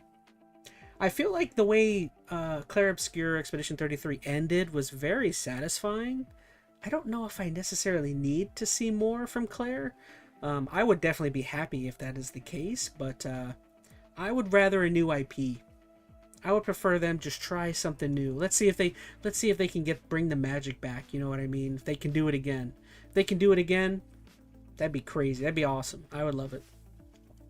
But I would definitely want them to try like another turn-based. Do another turn or whatever they want, but I guess I would prefer them do another turn-based with some new IP or some new ideas. That would be really cool. Really cool thing to see. Oop,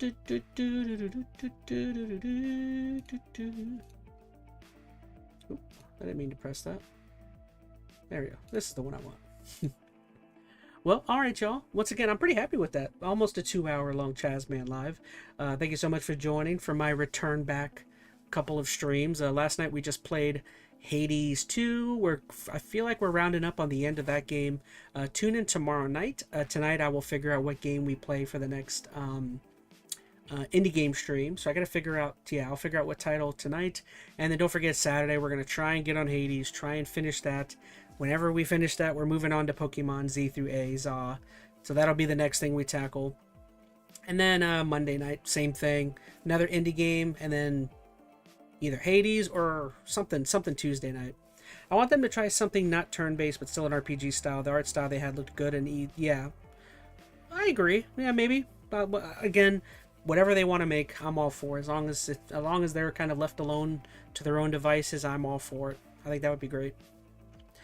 Okay, so real quick, let's see who to thank. Thank you so much, everyone who joined in the YouTube chat. We had Skylar Twilight, Odin Assaulty, and Veronica Rose.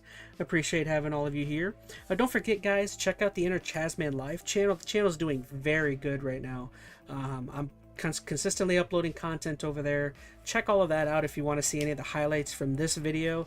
I'm going to be cutting them up, putting them over there. I'll also throw them into the Discord whenever I'm done with them. Honestly, they're not going to be a lot. There's going to be, what, maybe 2 videos, because all we talked about is dairy and Game Awards, so that'll be fun. So check that out. I've got a lot of content, so if you guys are interested, check out Long Plays, ChazmaN Live, the main channel. I'm making all sorts of stuff. Real quick, thank you so much to the Patreon backers. We've got Skylar Twilight 128, Matthew BioCrash, and Tim. I am covering that up. Let me move me over here. Try that again. There you go. Let's see. Am I not in the way now? Yay! There we go. Okay. Well, like I said, tune in tomorrow night, guys. We're going to be playing some indie game. I still got to figure it out. I'll probably run onto some of my streaming services and see what I got. I'll probably go onto Game Pass and see if there's anything. I know there's a couple games off the top of my head I really wanted to play. If you got any suggestions, let me know in the YouTube chat or in the Discord. And that's it. So, appreciate y'all joining me. I'll see you guys tomorrow night. And thank you so much. Love you guys. Have a good one, everybody. Hasta mañana. Bye-bye.